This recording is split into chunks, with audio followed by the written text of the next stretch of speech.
আসসালামু আলাইকুম দর্শক, আমন্ত্রণ জানাচ্ছি beyond border sports presents dugout dialogue powered by Rabbithole BD. আমরা এবারের বিপিএলে আমাদের স্পেশাল আয়োজন বিপিএল টিম অ্যানালাইসিসে আপনাদেরকে স্বাগত জানাচ্ছি। এবারের বিপিএলে 6টা টিম অংশগ্রহণ করছে এবং সেই 6টা টিমের টিম অ্যানালাইসিস এবং তাদের টিমের সব কিছু নিয়ে আমরা অ্যানালাইসিস করব এবং অ্যানালাইসিসের জন্য আমাদের সাথে স্টুডিওতে উপস্থিত আছেন certified performance analyst Ahmed Rezon Protik ভাই। প্রতীক ভাই, আমরা নোয়াখালী এক্সপ্রেস নিয়ে কথা বলতে যাব। এটা একটা নতুন ফ্র্যাঞ্চাইজি এবং সবথেকে বড় জিনিস যে পুরো সোশ্যাল মিডিয়াতে নোয়াখালী এক্সপ্রেস নিয়ে সবচেয়ে বেশি চাউর হচ্ছে এবং তার একটা বড় কারণ হচ্ছে কাবিলাকে নিয়ে আমরা দেখি যে অনেক ফান মোমেন্ট ক্রিয়েট করছে। সো আমি একটু শুরুতে জানিয়ে দিতে চাই যে এই দলের হেড কোচ খালেদ মাহমুদ, আমাদের সবার প্রিয় খালেদ মাহমুদ সুজন স্যার, এবং দলের মালিকানাই হচ্ছে দেশ ট্রাভেলস, নতুন মালিকানা। এবং ওনারা কিন্তু এই বিপিএল শুরু থেকেই ওনারা কোনো না একটা টিম নিতে চেয়েছিলেন। ফার্স্টে ওনাদের ট্রাই ছিল রাজশাহী টিমটাকে ওনারা নেবেন, পরবর্তীতে নোয়াখালী নামে নতুন ফ্র্যাঞ্চাইজি এবং সেটার মালিকানাতে ওরা। আমরা আপনার কাছে জানতে চাই, এই ওভারঅল বিপিএলে আমরা নতুন নতুন কিছু ফ্র্যাঞ্চাইজি পেয়েছি এবং আপনি আমার কাছে হয়তো বলতেই পারেন যে কেন ফ্র্যাঞ্চাইজির নাম নিয়ে কথা হচ্ছে আমাদের এই যদি টিম অ্যানালাইসিসের ক্ষেত্রে। আমি জাস্ট আপনাকে একটু জিনিস জানিয়ে দিতে চাই, সেটা হচ্ছে যে প্রতিবার আমরা দেখি যে টুর্নামেন্ট শেষ হোক কিংবা শুরুতে হোক মাঝে হোক আমরা দেখি যে প্লেয়াররা পেমেন্ট পায়নি, এই ফ্র্যাঞ্চাইজি চেক বাউন্স করাচ্ছে, কিংবা এক ধরনের কথায় প্লেয়ারদের ক্ষেত্রে আমরা শুনি যে প্লেয়াররা বলছে যে না আমরা টাকা পাইনি, আবার দেখি কোনো প্লেয়ার আবার চেক নিয়ে ছবি তুলে দেয় যে না আমরা পেমেন্ট পেয়েছি এবং এটা খুব ভালো আছে।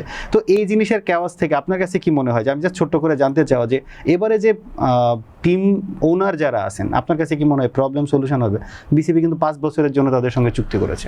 এখন বিষয়টা হচ্ছে যে দেখেন, যেই ওনারদেরকে নিয়ে ইস্যুস হয়েছিল, তাদের প্যারেন্টিং কোম্পানি যেটা, ওটার অপারেশনাল ইস্যুসও কিন্তু আপনি ওরকম দেখতে পারবেন কম বেশি। কিন্তু দেশ ট্রাভেলসের ক্ষেত্রে যদি বলে থাকি যে আমি তো রাজশাহীতে পড়াশোনা করেছি, তো ওখান থেকে আমার বাসা ঢাকা হওয়াতে বেশিরভাগ সময় যাতায়াত দেশ ট্রাভেলসের হুন্দাইতে করা হয়েছে। ওই সময় একটা ক্রেজ ছিল ওই রুটে আর কি, দেশ ট্রাভেলসের নতুন বাসটা যখন আসে, তো মানে in terms of their service তারা খুব স্মুথ ছিল এবং তাদের বিজনেস এখন গ্রো করেছে, তাদের আরও কিছু সিস্টেম কনসার্ন হয়েছে। তো সেই পয়েন্ট অফ ভিউ থেকে দেখলে হয়তো খুব একটা বেশি দুর্ঘটনা ঘটবে না। এবং তারা কিন্তু আসলে শুরুতে চেয়েছিল রাজশাহী টিমের ওনারশিপটা পেতে, এটা হলে তারা হয়তো আরো খুশি হতো, নিজের এলাকার হয়ে প্রতিনিধিত্ব করতে পারতো। এবং রাজশাহী টিম না পাওয়ার পরও তারা যেহেতু পারসিস্ট করেছে বিপিএল টিম নেওয়ার জন্য এবং 5 বছরের জন্য যেহেতু চুক্তিবদ্ধ হয়েছে, এখান থেকে ক্রিকেটের প্রতি প্যাশনটা তাদের দেখা যাচ্ছে। এবং আমার মনে হয় যে নতুন মালিকানা যেহেতু তারা পেয়েছে, বিপিএল এর নতুন অধ্যায়েরও সূচনা হবে, সেটা হচ্ছে প্লেয়ারদের নিয়মিত পারিশ্রমিক পাওয়া। অবশ্যই এটা কোনো টুর্নামেন্টের সৌন্দর্যের একটা বড় অংশ কিন্তু প্লেয়াররা পারিশ্রমিক পায়। এবং আমরা সেই শুরুর বিপিএল থেকে এখনো পর্যন্ত যে জিনিসটা দেখে আসছি, যে সিজন শেষ হওয়ার পরে সিজন শুরু হওয়ার সময় অনেক প্লেয়ার রেজ করেন যে আমি গতবারের বিপিএল এর টাকা এখনো পাইনি, এবং বিসিবি অনেক সময় থাকে না, বিসিবি তাদের ফান্ডের থেকে অনেক সময় পেমেন্টগুলো ক্লিয়ার করে থাকে। তো আমার কাছে যেটা মনে হয় যে আমার সামর্থ্য অনুযায়ী আমি যেটা পারি সেভাবেই টিম গুছাই, সৌন্দর্যটা আমরা অন্তত রক্ষা করি। এটা অন্তত মানে আমার কাছে যেটা মনে হয় যে প্লেয়ারদের এই জায়গাটা এনশিওর করাটা সবার আগে জরুরি, কারণ না হলে প্লেয়ার তার পারফরমেন্স দিতে পারবে না। আমরা টিমের ব্যাপারে আসতে চাই, আপনার কাছে জানতে চাওয়া যে এই যে ওভারঅল যে টিম, সেক্ষেত্রে কি ফ্যাক্টর কাদেরকে চিন্তা করছেন? আমরা এই টিমে কিছু নাম আপনাকে একটু বলি, সেটা হচ্ছে যে জনসন চার্লস আছেন ফরেন রিক্রুট, কুশল মেন্ডিস আছেন, ইসানুল্লাহ খান আছেন, হায়দার আলী আছেন, এবং রিসেন্টলি মোহাম্মদ নবীকেও তারা রিক্রুট করেছেন। এছাড়া যদি লোকাল রিক্রুটের কথা বলি সেক্ষেত্রে সৌম্য সরকার এবং হাবিবুর রহমান সোহান আছেন, অঙ্কন আছেন, শাহাদাত হোসেন দীপু আছেন। ব্যালেন্স অর ইমব্যালেন্স মনে হয়েছে আপনার কাছে? একটু পার্ট বাই পার্ট যদি আমি আলোচনা আসি, শুরুতে আমি ব্যাটারদের ক্ষেত্রে যদি কথা বলি, তাহলে হাবিবুর রহমান সোহান এবং সৌম্য সরকার তারা হয়তো ওপেনিং করবেন আর কি। সেই ক্ষেত্রে কুশল মেন্ডিসকে আমরা নাম্বার 3-তে দেখতে পারবো। তাহলে টপ অর্ডারটা কিন্তু বেশ ভারসাম্যপূর্ণ এবং তারা আক্রমণাত্মক ব্যাটিং করে অভ্যস্ত। জনসন চার্লসের স্কোয়াডে জায়গা পাওয়া নিয়ে আমার কিছুটা সন্দেহ রয়েছে, কজ উনিও একজন ওপেনার, কিন্তু আমার মনে হয় না যে নোয়াখালী টিম ম্যানেজমেন্ট এই 3 জনকে ছাপিয়ে জনসন চার্লসকে মেইন মানে টিমে ইনক্লুড করবে। সেক্ষেত্রে হয়তো শুরুর দিকে জনসন চার্লসকে লাইনে বসে থাকতে হলেও হতে পারে। এবং এবারকার একটা ভালো দিক কি যে আইএল টি20টা কিন্তু আগে হয়ে যাচ্ছে। প্রতিবার লাস্ট 2-3 বার দেখেছি আমরা যে আইএল সেম টাইমে দুইটা টুর্নামেন্ট মার্চ হতো বিপিএল এর সাথে একই সময় অনুষ্ঠিত হতো, সেক্ষেত্রে Player available কোয়ালিটি থাকতো। আমরা ফরেন রিক্রুট পেতাম না।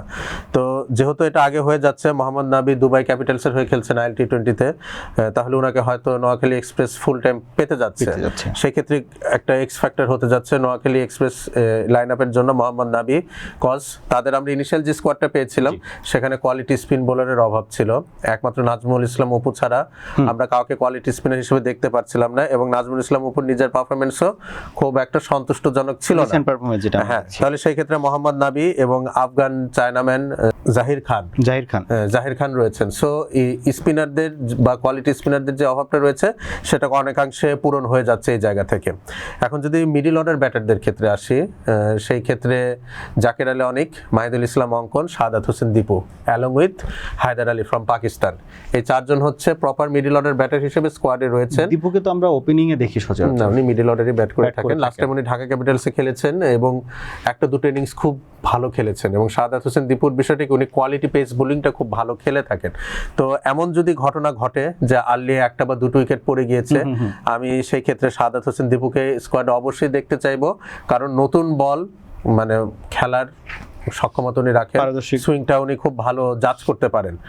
তো সেই ক্ষেত্রে শাহাদাত হোসেন দীপু অটোমেটিক চয়েস হওয়া উচিত নোয়াখালী এক্সপ্রেস টিমে, এবং জাকির আলী অনিক এবং মাহিদুল ইসলাম অঙ্কন এই দুজনের মধ্যে যে কোনো একজনকে হয়তো দিয়ে টিম ম্যানেজমেন্ট স্টার্ট করবে। এখন যদি আমি ফাস্ট বোলিং এর ক্ষেত্রে আসি, ইসানুল্লাহ উনি কিন্তু খুবই ইমপ্রেসিভ একজন fast bowler from Pakistan. PSL উনি মুলতান সুলতানসের হয়ে খেলে থাকেন, এবং উনি কিন্তু পিএসএল এর একটা আসরে হাইস্ট উইকেট টেকার ছিলেন, কিন্তু ইনজুরির জন্য ইসানুল্লাহ খান কিন্তু ওভাবে ছন্দে নেই। তো বিপিএল তার জন্য একটা ফেরার মঞ্চ হয়ে থাকবে, যেটা পাকিস্তানের অনেক ক্রিকেটারদের জন্য পারফর্ম করার একটা ভালো মঞ্চ বিপিএল প্ল্যাটফর্ম। এবং এখানে আপনার বোলিং কোচ হিসেবে রয়েছেন তালহা জুবাইর, উনি নিজে কিন্তু একজন কোয়ালিটি ফাস্ট বোলার ছিলেন।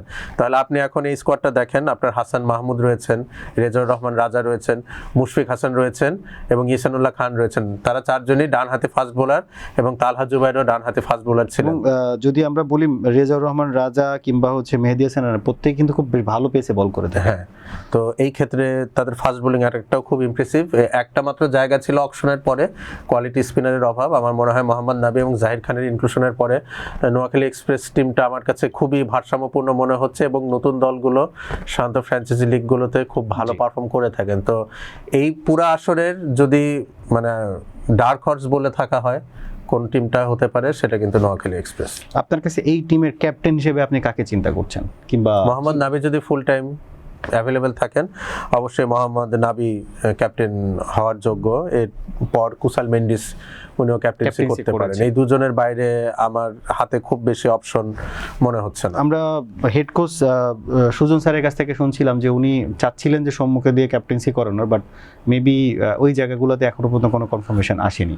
হ্যাঁ, এখন দেখেন সৌম্য সরকার তো ঘরোয়া ক্রিকেটে কখনো ক্যাপ্টেন্সি করেননি, তো সেই ক্ষেত্রে ফ্র্যাঞ্চাইজি লিগে যেখানে অনেক কোয়ালিটি ফরেন প্লেয়ারদের সাথে আপনার কাজ করতে হবে, এরকম ক্ষেত্রে সৌম্য সরকারকে ক্যাপ্টেন্সি না দেওয়াটাই ভালো।